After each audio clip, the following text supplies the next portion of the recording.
York State tells me that it's time for the Regenerative Finance Aligned Voter Committee meeting of MakerDAO. And we've got Mike and Christian here repping AcreDAOs. Thank you so much. Oh, and Natalie here. Exciting. We have our usual crew of aligned delegates with GSLs to Regenerative Finance. Thank you so much. And members of Ecosystem who support this work. Very happy to have all of you here. So let's kick off. Today was going to be a little bit different from what we've been grappling with in the last couple of weeks. Seemed like a good opportunity to take a break from the kind of deep dive weeds work of the Next Generation Atlas that we've been talking about. But actually, I wanted to, before we really get into the substance of the topic, just go over a framing for how I think it relates to our responsibilities to cover the scopes every week. And this week, protocol scope is in focus. And if you haven't yet seen my post from yesterday, I've linked it at the top of the chat for today, where I've sort of flag how I see this topic fitting in with our responsibility to cover the scope in some way, and also our bootstrapping mandates around understanding the Next Generation Atlas. And hopefully this conversation can be some form of contribution around the work that we will do as AVC members and as an AVC in what LB and Atlas Axis and the drafters are working on right now. But we know we probably have a couple of, we'll have some time before they're probably able to produce a work product. And we have another one of the workshop meetings to help guide us more specifically as an AVC of what we're going to be doing next. Hello, Malin. Paul. Paul is here too. Oh, this is really cool. So there's a bunch of people here who are not gagged by anonymity. So look forward to hearing your sweet voices in just a moment. So let me point to a couple of comments that I made in the blog post. That's a little bit more like inside baseball governance, which is our topic for today. Digital film asset participation market, or what Endgame can do for Film 3. And full disclosure, this is totally self-interested. Is it called inner incentive or inner alignment? There's some Atlas defined term that talks about, the reasons that people participate in Maker would want to in Endgame. The reason to hold the MKR token, why any of us is motivated to contribute, and that we want to articulate within the context of the Atlas the things that are self-interestedly motivated, which are not necessarily problematic, depending on, I guess, the impact of that self-interest, right? And then there are those things that are,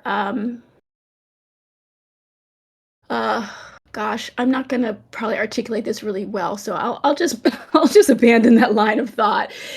Basically, just wanting to disclose that I'm taking this opportunity, and I'm taking advantage of my privilege as moderator to go ahead and dive in on a topic that's more specific than we normally get into, more specific than the broad umbrella of regenerative finance, and see if we can learn something that's broadly applicable, see if we can experiment having different types of conversations in these meetings by looking at maybe a more specific and narrow problem set.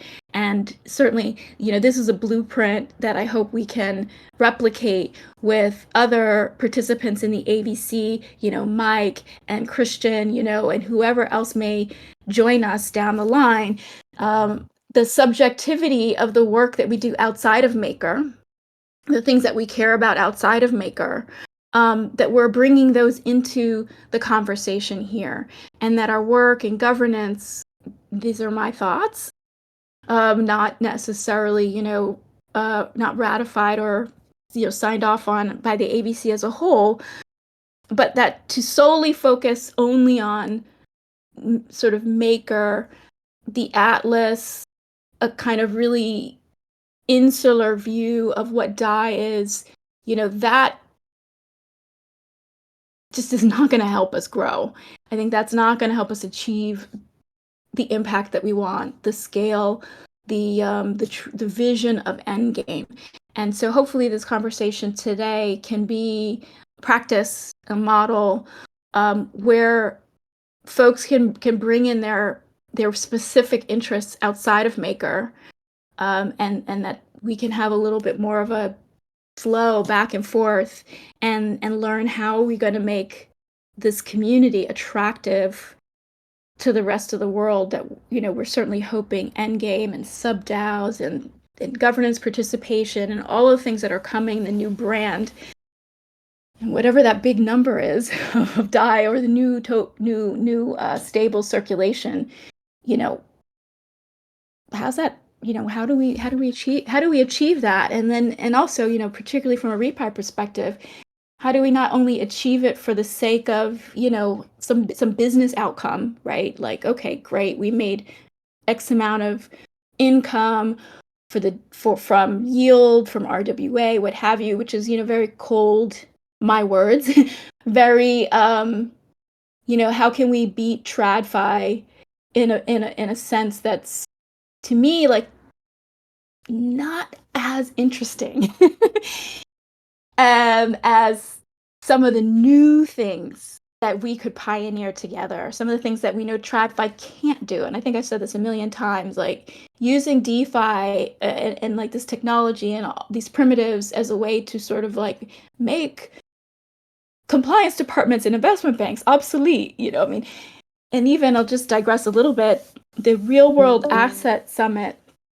and I'm a huge fan of RWA, and I love the work that, Christian, and also our Maker's partnership with Centrifuge over the years. All we've achieved is phenomenal. But I'll say a little bit, and I said this on Twitter, or X at the time, in September, the first Real World Asset Summit, my feeling being there, and I hope this can change as the next cycle picks up and maybe more people get involved in the space. But it was very heavily, that conference that was in Brooklyn was very heavily, I felt, sort of people with TradFi origins and who seemed really excited about how the technology could just sort of help them make more money in their tweaking their existing model, sort of tweaking the existing capital market structures to just make more money for them. So it was a little bit, like, okay, that's cool. And I come from a TradFi background, so I get it. That is intellectually interesting, and it's, I'm that's going to be a fantastic opportunity for a lot of people, and it's certainly going to happen, and it's going to be huge.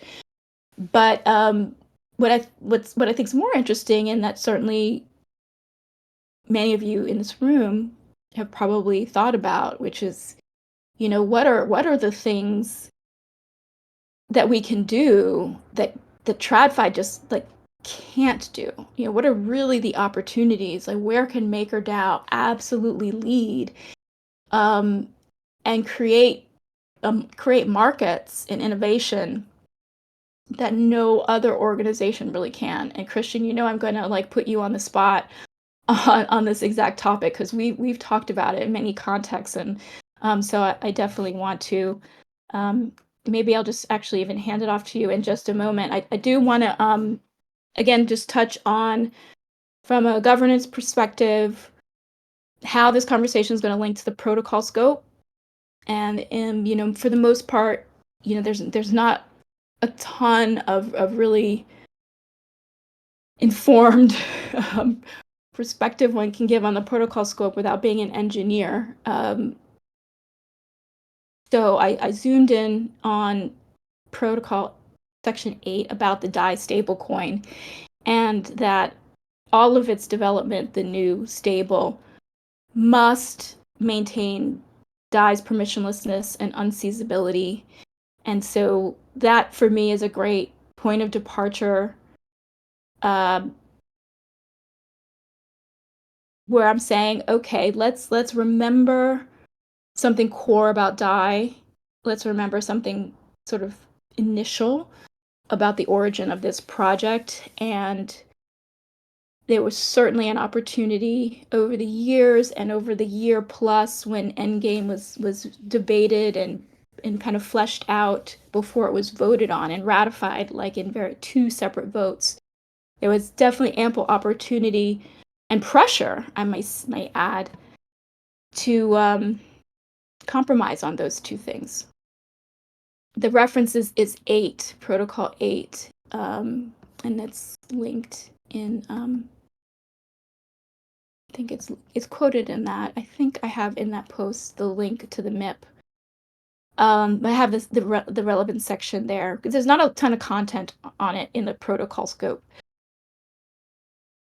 But one of the ways I think it would be helpful to reflect on why permissionlessness, why censorship resistance is to sort of play the tape forward in terms of particular use cases, adoption by specific communities or markets. And that's where I get into, in that post, a kind of discussion about film 3, um, which is which has been a kind of meme over the last few years to galvanize creators who are, producers of artistic content. I would say, not only filmmakers, although it's definitely kind of um, centrally located within that community of filmmakers, both in the traditional sort of film world, film two, and those who maybe are more crypto native and thinking about how Web3 is going to help liberate uh, creators.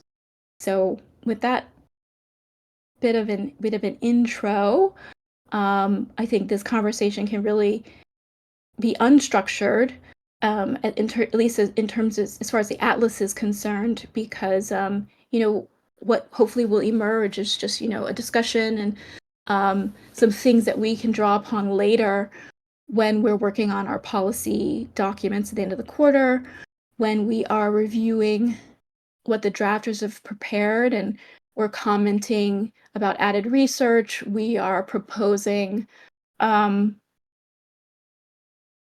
annotations or scenarios. That's it. When we're proposing scenarios, hopefully this conversation can be part of the record of Refi AVC's unique strategic perspective, what our values are, what we hope to contribute and help achieve for maker community and also for the regenerative finance community and for film 3, whoever who all the things. So maybe I'll just pause there, see if anyone wants to add any initial comments or kick off the conversation. I was going to pick on you, Christian, because I thought this idea of intellectual property as collateral or a a different approach to RWA is like right up your alley, that conversation. Yeah, I could go so many different ways with everything that you've explained. So, or you've outlined. So let me, I think, take one of them. I mean, having onboarded a number of the real world assets at Maker and rejected a bunch and done some work outside of Maker, I would agree with you. It is pretty plain vanilla, frankly. I mean, if I see another person tokenizing a treasury, um, it's just not really that interesting. And as you point out, it's Wall Street. As my former colleague says, they can smell money a mile away. So, it's them just making a little more efficient what they're currently doing. And I think the thing that attracted me to Maker is the censorship resistance and kind of the anonymity of Maker in terms of DAI, and that it could be used, and that you could build on smart contracts in a way that create new assets that can be financed in a way that they've never been financed before. Because everybody looks to real estate, well, I mean, my view of real estate, and this is just my view, is that it's hyper financialized, very efficient, and the last thing it really needs, at least in the US, we could speak to Western Europe, is more efficiency, because you're actually really competing against an efficient market. There are more than enough markets out there, and you see DAI's acceptance in Argentina as a perfect case in point, where DAI was rapidly adopted. And, at least when I was involved in RWAs, the number of people that I was engaged with, coming from Venezuela, coming from Argentina, living in Latin America, living certainly outside of the US, those are the markets where the combination of DAI and smart contracts can make an impact. And I think the other area, to your point, Kanga, is truly inherent digital assets. So just to give you an example, a concrete example, I had joined a Norwegian battery company last year, since left, but the idea had been to basically use the battery as a way to, buy and sell electricity when the market's high, and or buy it when it's low and sell it when the market's high. And the idea had been then to, well, the reason I joined was to find a way to actually take what is inherent in a digital asset. I mean, electricity is a digital asset. In fact, electricity makes all of these assets digital. And attach the battery to a smart contract and start selling contracts associated with electricity. And that if the smart contract received notice that it wasn't being paid, much like you would have, if the Maker Vault was under collateralized, the Maker Vault would begin to exercise a redemption. The smart contract could determine whether or not it had been paid or not. And if it hadn't been paid, we concluded, and it didn't take us very long to conclude this, that you could actually have the smart contract turn off the battery. So kind of exercise, in a way, automatic self-help. And that to me was really quite interesting, because there is an example where you're taking the technology of blockchain, you're taking the technology of digitization, and you're taking, what Maker has created and kind of mashing them all together and creating something new. Now, everybody trades electricity. That in and of itself isn't new, but that packaging, that repackaging of things, I think was very new. And to me, that's one of the real interesting pathways as we begin to think about use cases. It's kind of unlocking assets, particularly digital assets, that you can unlock now with smart contracts, you can unlock with blockchain, and then begin to financialize them in a way they haven't been financialized before. So you've hit on a topic of passion, so I'll stop there, because otherwise I'll talk for the rest of the hour. Oh my god, that's just you just don't even know what you've just said right there. So much goodness. In another life. I was a derivatives and energy lawyer, um, and 20 plus years ago was working at Goldman Sachs for the commodities business. I've got tons of experience with uh, energy master trading agreements, restructuring PPP, PP, PPPP, PPs. And I have to say, like, where this is what you just described is absolutely going to be, it's going to occur, and that's just going to be so much fun to work on, the smart programming of the physical assets and derivative. I mean, it's really going to be a lot of fun. Um, And the other interesting thing is you can then begin. Look, I'm a project finance lawyer by training, right? So I've spent 26 years in the energy space. I mean, energy projects are big, large, and lumpy, or large and lumpy. Big and large are the same thing. So large and lumpy. With blockchain, with software, with smart contracts, you can actually begin to scale down things. So rather than having everything scale up, you can actually begin to scale down. And I don't want to use the term microfinance because that leads to a whole bunch of pathways that I don't really want to go down on here. But by scaling down, you're able to draw out assets that you may not have otherwise been able to draw out. Think of the individual home, think of a building, think of what have you. There's just, because it becomes the software makes it cheap, right? And then it can just be replicated over and over and over and over and over. And then it becomes really a lot more interesting. and this is also, I think, bringing up for me something that's talked about in the Bitcoin community about what Bitcoin really means for energy, making energy production available, in parts of the world that it's not economical to service.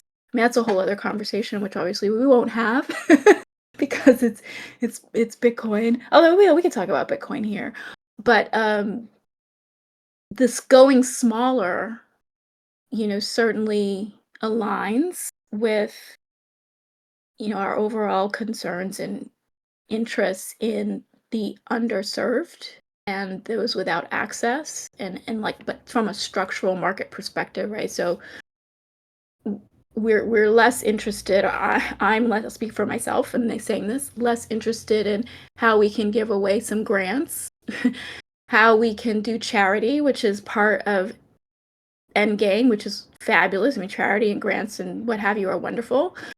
But what's really exciting for moi, are inventing, this is my background as well, like new financial products, new markets. And sometimes it always involves a regulatory fight. It always involves acts of governments, to pay, to really, for new products and new markets to mature, get liquidity, gain adoption. It doesn't just happen in a vacuum. So this is where I've found Maker as a project to be a really, really exciting place to bring the refi and the impact conversation, to talk about the concerns of creators, artists, and market dynamics within crypto that are mostly, so far I've not really had those conversations within Maker, but I've had them with Natalie, for example, who's here, in other communities, in the social DAO space and the NFT space. And I don't want to put you on the spot, Natalie, but certainly if you want to say hello, or share any of your thoughts as we go along, you're absolutely welcome to. But the specific, I think, well, it's not really very specific, but I guess I did kind of point to a conversation that MakerDAO's hosted 2 years ago. Time flies. And there's a link in that blog post of a community call we had with a filmmaker, and this is a filmmaker with a sort of traditional film, independent film background, who started looking toward Web3, in 2021, and we talked about the potential and the hope of Web3, and then Film 3, working with DAOs, and this is where I met Natalie initially, was with a social DAO spinoff of Seed Club, which some of you may know about, which was called M Club. And M Club had a mission to help creators utilize the Mirror platform to finance their work. There had been a big crowdfund for the Ethereum film, and this spin-off DAO, M Club, wanted to really help creators utilize those tools. And we saw throughout like kind of 2021 into 2022, before, we really started getting into the bear market, that very few were really able to execute well. Not just the initial crowdfund, like raising money through an NFT sale, but then uh, sustaining community around. So, sustaining the engagement for the creators, sustaining a relationship that was useful for anything really, in their actual business of making a film, getting it financed, getting it distributed, etc. So as interesting, and I don't know if Christian, if you were on that call in June of 22, um, but where we ended up in this conversation of speaking about, well, what is the difference that Web3 can make? And I always say also that for me is DeFi. Like anytime I'm in a space where it's more of a social DAO or it's an impact DAO, or people are really involved in more of grassroots meat space activity, and they've heard about this thing called blockchain. I mean, there was a huge wave of newcomers to the space after DeFi summer and the past boom, uh, that it was this idea that crypto could help them do something positive in the world, that it wasn't only the kind of money speculation around, trading coins. That really captured a lot of people. I felt like that was almost everyone who was in the refi space were coming from other backgrounds, science, and, you know, just everything you could imagine. And crypto was a newer thing. And so within that, DeFi was, I think still is not really on people's radar. There's not a ton of, I guess, overlap of folks who love love finance and also want to do good things in the world. It's so shocking.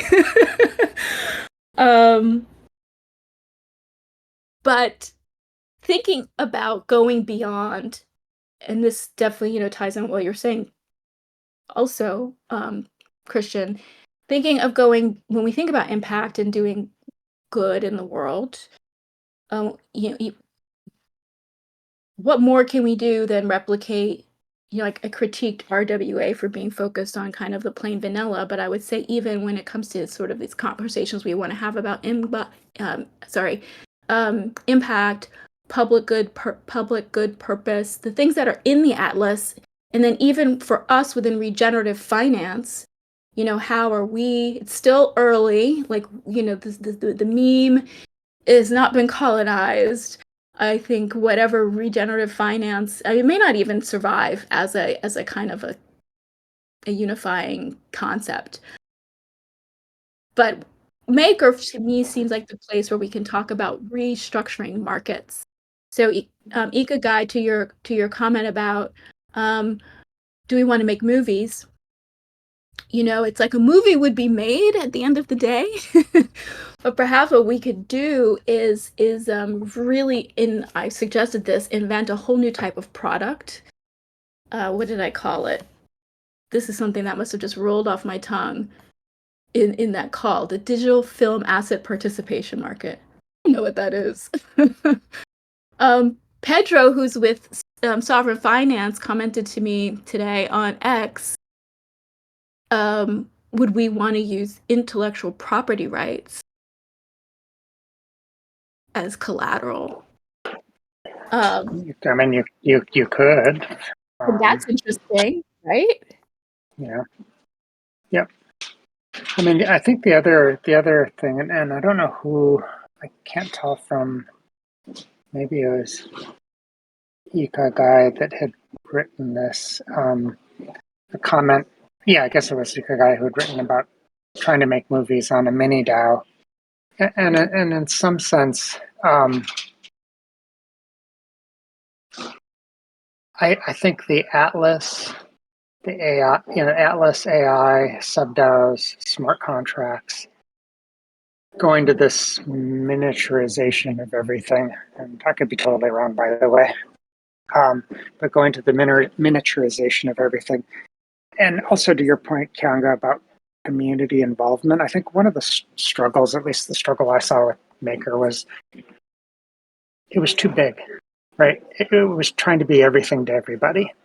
We're actually using the tools that Maker is now creating, to spawn off hundreds, thousands of mini DAOs, right? Of niche DAOs, what I would call them. So that, maybe it's 100 people, but if you think about a worldwide audience, probably 100 people is maybe too much, maybe not too much. But as you get more and more people involved in the space, you can use the technology that's being created to create these mini DAOs where you can actually succeed and or fail reasonably quickly, and you can succeed and close out, and you don't have this just kind of long-term thing. It can be just kind of a self-replicating, self-learning experience through what I would call niche DAOs, and it becomes less formalistic, but is using the tools that Maker is creating through the end game. Yeah, I love that. And what I've been trying to crystallize in my mind, and I welcome comments from the delegates in the chat, is the idea of the sub DAO as being a community, right? Aligned, farming a particular sub DAO token, but that the business there's a business that's being managed by, I think, the arrangers. So in the structure in the end game, you have an allocator DAO, but I'm still trying to get it very clear in my mind, the community aspect and who's making, and maybe they're, Julia, I think you pointed this out somewhere. Or I saw this comment somewhere that the developers, well, there's maybe three, maybe sort of three actors here, and we can use Spark as an example. There's Phoenix Labs, that's an ecosystem actor providing a service to develop the protocol. Phoenix is not a great example because it's not RWA, but you'll get my drift. You've got the Spark sub-DAO, which is kind of a community of the token holders who will be able to vote on certain things.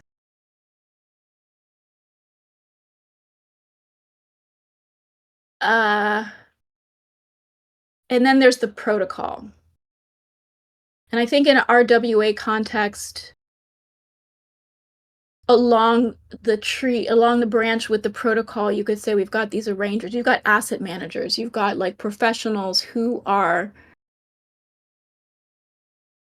making a decision about where to deploy their wholesale access to stable coins.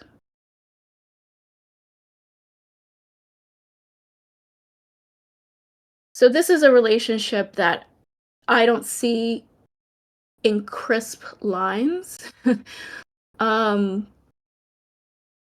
because in order to really have something I think that's sustainable, scalable, or really that development liquidity to develop secondary markets around some of these assets or RWA, the professional layer or the asset manager layer, and maybe they look different than the asset managers of today, but that seems to be an important role, and I'm not sure where that participant fits.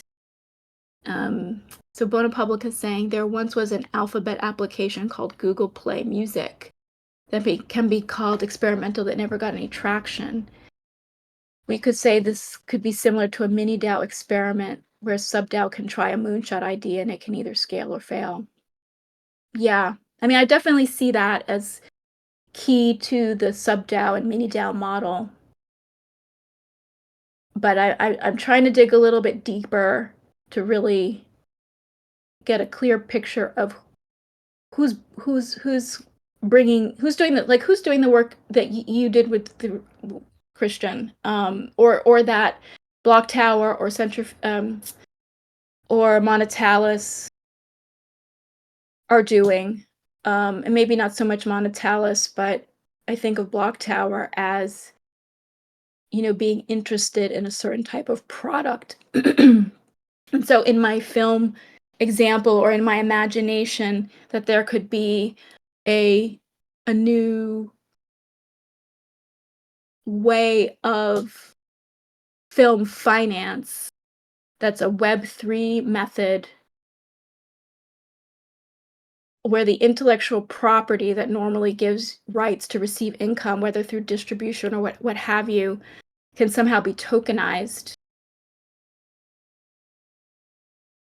There would probably need to be a kind of another professional entity that designs that both legally and as a product and develops a market for it as an asset, as like a new type of asset, whether, IP in general, even things like Bowie bonds, right?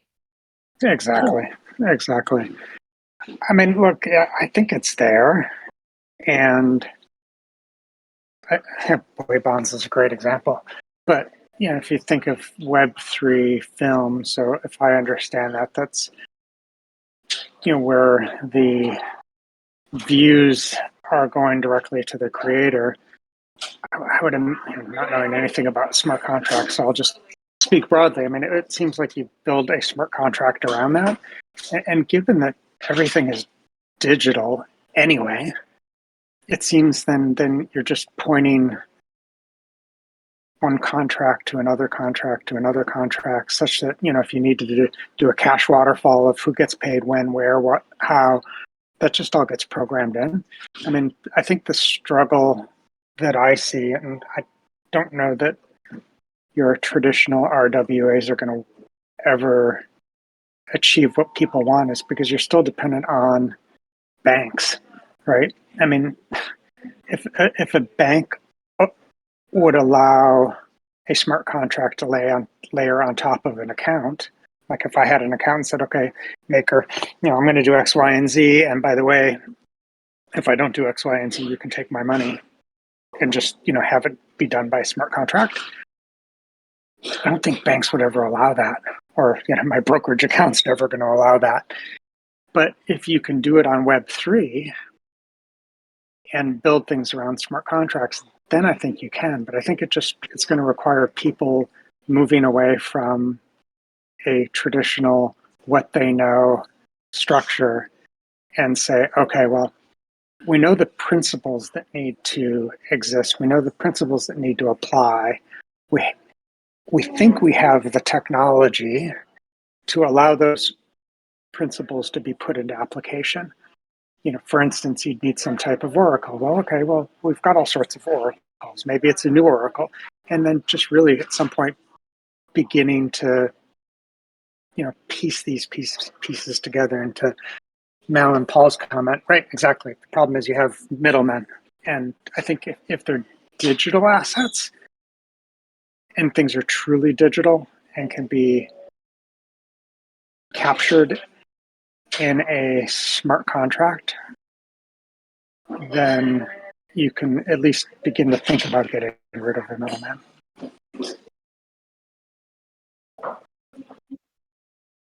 And if not, then blockchain really hasn't done anything, to be honest. Well, I'm hasn't calling achieved any purpose yet. it still early. It is. I'm sort of that's sort of a bit of a joke because it's like it is, but it's not.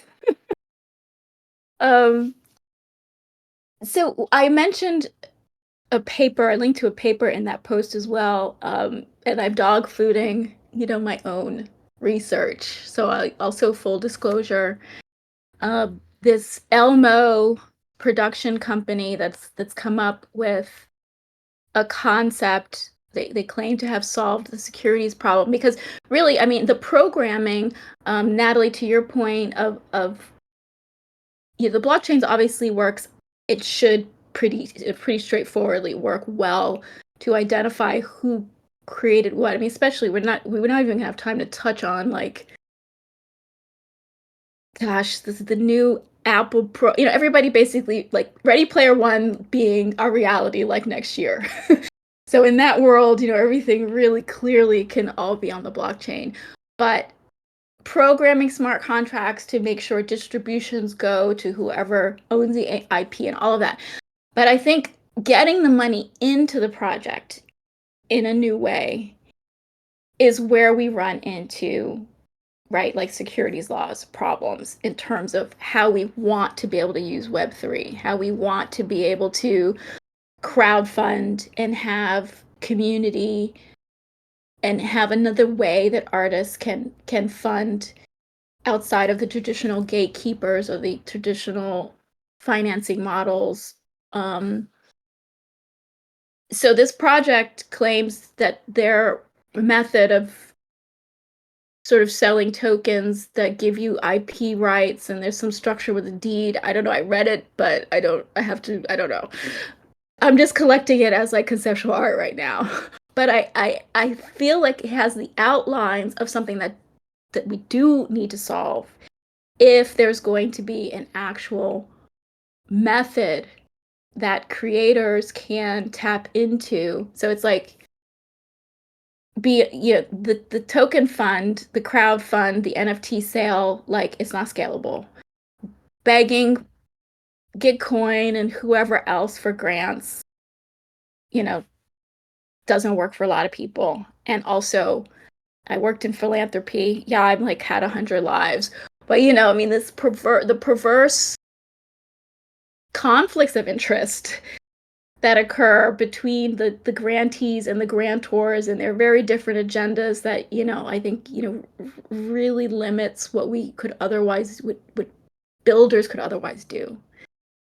So it's kind of like the And, securities issue is the huge blocker for for us really doing a lot of the things that we want to do. And with IP, is there a path through the existing laws or laws that could be tweaked with acts of Congress or other governments? So we don't have to accept the status quo. We don't say like, oh, it's against the law, so we're done. Like we didn't get here as a nation, we didn't get here as a global society because people just stopped with whatever the rules were at a given point in time. So I think if we could find a path and find where the choke points are, that's part of what we should do here at Maker, right? and can I just add, one of the points that Mal and Paul, who I've never met, so nice to meet you, pointed out was that he says, I'm assuming it's a he because there's a beard on the picture, but he says that in order to scale DAI, we need people using it. And I think that's really the other area that as we think through these different options is, where do you get people to use DAI? Because, I think in some of the places that we've talked about, frankly, dollars just work just fine, right? I mean, if you're competing against the dollar, then everybody else is trying to compete against the dollar, and they haven't really had that much success. Now, the advantage of DAI is it's digital, it's censorship resistant, so on and so forth. But you really do need to, I mean, part of the purpose of Maker is to get more DAI out in circulation. So part of the strategy, I think, has to be tapping into those areas that DAI in particular has a competitive advantage versus other currencies. And, if you think about Bowie bonds, for instance, dollars work just fine. Thank you very much. Because, Sony or whoever will pay, tens of billions of dollars for those. But it's those other areas, and it may be niche. I don't disagree. May or may not be, where DAI really has a competitive advantage. So everything that we've discussed, you do need to layer on where does DAI fit in and where do you create demand for DAI? And I think it needs to be in markets where you don't necessarily have the dollars to fund these things, or dollars are harder to access. Yeah, I thank you for bringing that into the conversation, because that's 100% why we're here. And I think it's sort of an unspoken assumption or embedded in my thinking of like, and at the end of the day, when we create all these new products and new market mechanisms, they all work because of new stable. Right? Like new stable is the juice that allows the niche markets to matter. Like we've seen this. You talked about microfinancing. We're not going to talk about that. But like Christian, you and I are of a generation where we remember the dawn of the internet and Web 2. And something that I talked about with Jax and that community call was the conversation about the long tail, circa 2000s, when YouTube was first coming on the scene, and people thought, this is sort of what can this possibly turn into, right? Just any person can upload their video, and so what? But we saw this explosion, this capacity for very niche interests to reach a market, reach an audience, and we've got things like Justin Bieber and well, that's not maybe a niche, but just the point that the technology at that stage made it viable to have to have a very specific narrow focus where there weren't really a lot. You didn't necessarily need a ton of people because you could find enough. And then there were the other mechanisms that allowed you to actually run a business off of being, I don't know what, like your interest in duct tape colors. I don't know, just something completely random you could actually make an audience and build a business out of because of the internet's long tail. So if we, think about what that looks like 20 years later, now that we're going into Web 3, and we've got a money layer embedded in the internet, a money layer embedded in communication, in video, and on demand, and all of that. And that, certainly part of the demand. If we're thinking about these new primitives, hopefully that also means we're talking about new use cases, tapping into the niches, and that sub-DAOs and mini DAOs achieve this, right? And this is part of our demand solution as well. And so where film is concerned, or creatives, artists who have a very particular craft, sensibility, topic, like the topic of the film that Jax is working on, Not One Drop of Blood.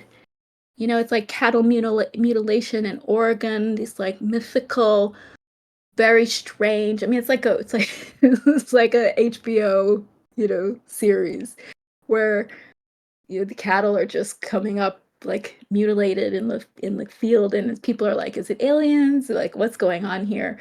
Very niche interests or stories or artworks that can make business sense because of, maybe the new technology and these new markets and taking community beyond what we've experienced so far. Um, and of course, what Maker's done with Endgame and sub-DAOs and Maker's capacity to design real flows, right? Like real value that's backing these experiments and communities to be able to pursue very odd things to finance, essentially, right? I mean, that's the overall model, the allocator DAO model. We at the center, um, at the core level, at the Atlas level, are managing tail risk. And then, as people, and I want to make sure that I get to the chat before, I don't want to run us up until the end, but just to finish the point, the whole system, Endgame system, is designed. So just what you said at the opening of the call, Christian, how we were all one big unhappy family. It's like one big soup of Maker as a monolith, trying to be all things to all people, and then being nothing to no one, but not really. But that was really a lot of the friction and stagnation. But this new structure is going to allow people to not only be in community where they're aligned on a social layer or a governance layer, but then also from a business and a product standpoint, focus on what they want to build and use, new DAO as the technology and the system to build it with. And now, we can have those that niche expertise at the outer layers, and business cases can fail. And those who are making the choices have the most economic hit if they are wrong. So they are incentivized to really be accurate as much as possible. I mean, that's the whole design. That's the idea. Is the skin in the game, their particular financial upside is damaged the most if that particular sub-DAO or that particular business idea fails, but that the whole system just shrugs it off. I mean, if we get it, if we get this whole thing right, shrugs it off, dies, penalizes, and then like 1,000 flowers can just bloom in its place. And we're in this call with refi, offering film finance, a new way of financing, a new market, I would say is really what I wanted to introduce. Like, are there new products? Is there a path legally to unlock more of a free flow, more of a peer-to-peer way of funding a venture? And that's obviously like squarely within securities laws, and I'm not giving any legal advice whatsoever, but certainly to the extent that it's not an investment contract, if that can be worked out. And if there's some other way that people can give money, and this other project claim, it's being participatory in it being this kind of multiplayer reality show kind of game, that even as you give your money to buy a token and you supposedly own some kind of intellectual property, own some rights to some kind of income stream, but you also are, you kind of have to be, although no one can force you, but then you are part of the creative process. So anyway, that's a niche interest of mine, and maybe some people on the call, but it's just a particular segment of Web3 that's happening where people are looking for answers, and it strikes me that MakerDAO and Endgame could be a benefit and benefit from the creator economy that even I would say, Natalie, you mentioned Caladita, which is an amazing story, but I just wonder if to some extent, that's just a very successful case of like doing a initial crowdfund with NFTs that gave the filmmaker the ability to make the short that then got picked up and on and on. I don't think we've yet seen a totally new like legal structure, a new market structure that finances film without the without the middlemen. To Paul, your point about our typical RWAs, that to me is the holy grail. That I think it'd be fun to explore and Maker, and certainly would be useful for probably many other, certainly many other sort of refi projects.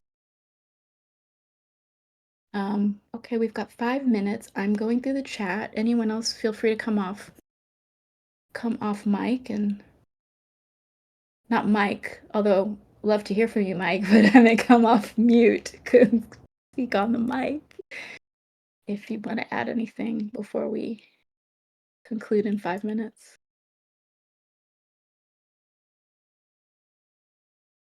Does everyone know what Bowie bonds are? Should I explain what that is? We've talked about them a bunch. David who?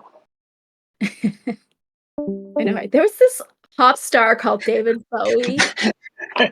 He was kind of a big deal. Let me just keep going through the chat. Okay. Yeah, so David Bowie. Go ahead. Christian, you quick question. Yeah. Question for you though. Can you said something that I think I wrote partially down. A money layer embedded into the internet and communications, and I think there was a third component of that. Do you remember? Oh, this is recorded, so I may go back and listen to it. Okay, I'm going to go back and listen to it right now because I thought it was a good quote. Value transfer? Maybe it was value transfer. Yeah, thank you. Natalie's saying you're more likely to see that in music, NFTs, or even visual arts. Film 3 leaves a lot of radical imagination in terms of legal structures on the table. Yeah, I think it's that the IP around film finance, production, and distribution is like its own, it's very complicated beast to tackle. But let's tackle it. Is it more an issue of scale, or like what is it about it? Is it just that you need a lot of money to finance film? Yes. Oh yeah, I mean it's well, I mean it obviously depends. There have been films that are made on a shoestring budget, but just generally, yeah. I mean the money to make the film, to market it properly, to position it for the right distribution partners and, deals for all of that, yeah. So it's this whole world that I mean I know just a little bit about as a fan of independent film, just as an outsider, not really super experienced in all the ins and outs of it.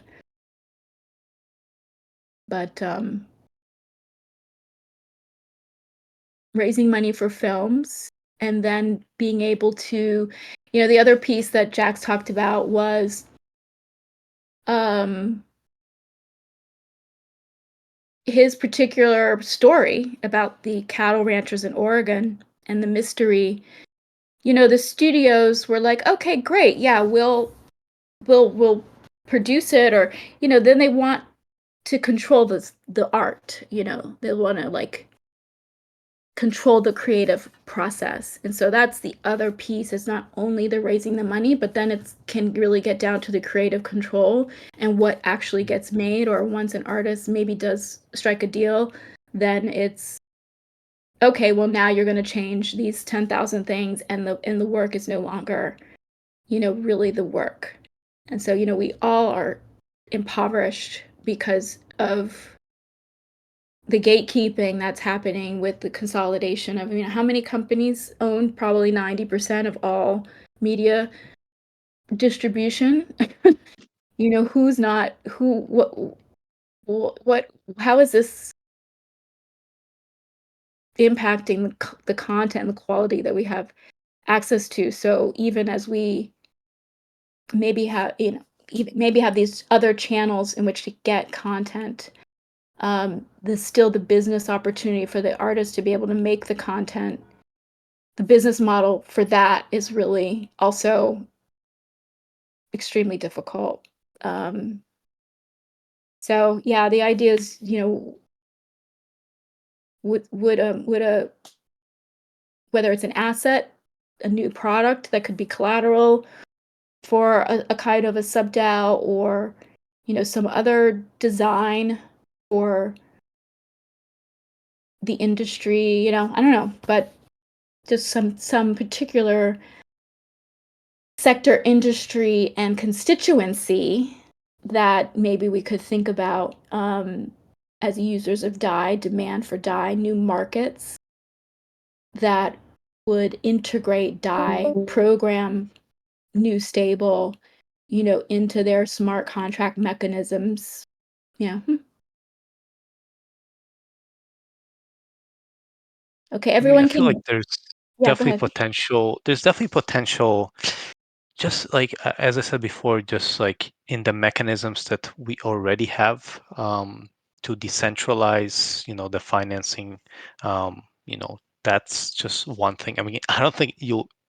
That's one thing. Like, I don't think you'll ever be able to solve the issue of, if someone contributes money, will they not want a voice in the creation?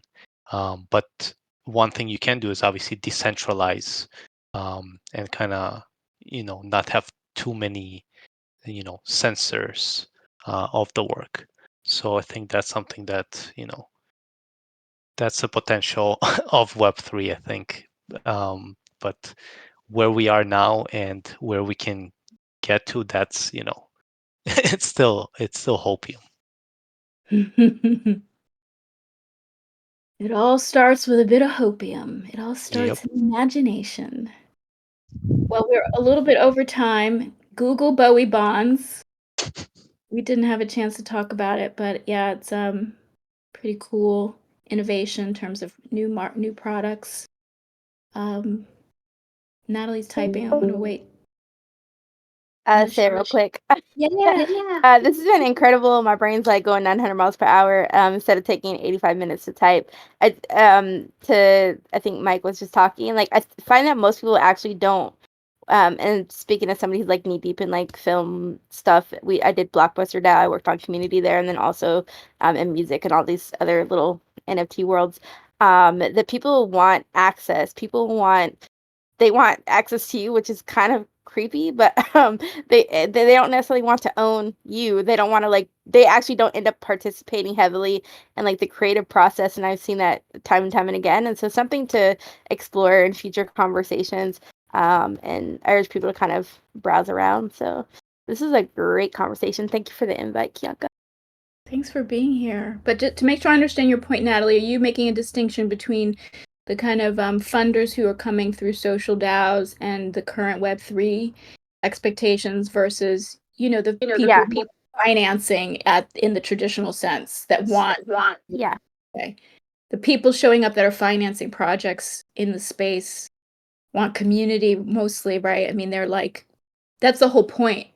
I think for a lot of people who are funding through the spaces, we want to see artists be, liberated from those kind of the kind of bondage that doesn't let them really express themselves freely. So that's a great point. That's another difference, a positive difference with the kind of community or peer-to-peer model versus filmmakers, needing to get their backing from maybe the more traditional investor, certainly from the studios in terms of mainstream, but even in the independent film independent film space, where and I've worked with filmmakers in this, getting wealthy individuals to write checks, getting grants. We've seen the Ford Foundation make a bunch of grants recently to help underrepresented filmmakers. So that's a model, and they're also I think, well, who knows in terms of being hands off of the creative control. We have a former president of the United States that's now has a film production company. But we're looking for something different, right? We're looking for what is inherently crypto, what's inherent in Web3, what's inherent in censorship resistance and permissionlessness, that we can uniquely create in I would say DeFi, because it's at the end of the day finance. And excited to explore this further with all of you. Any final thoughts? This was fun. Thank you all. And, we in the AVC will be mining all of these conversations as we focus on our actual work, the scope proposals and scenarios in the new atlas, and just improving our own understanding of where we're going. Why are we doing any of this? What is the point? So with that, I will call the meeting adjourned, and we'll see you next week. Bye bye.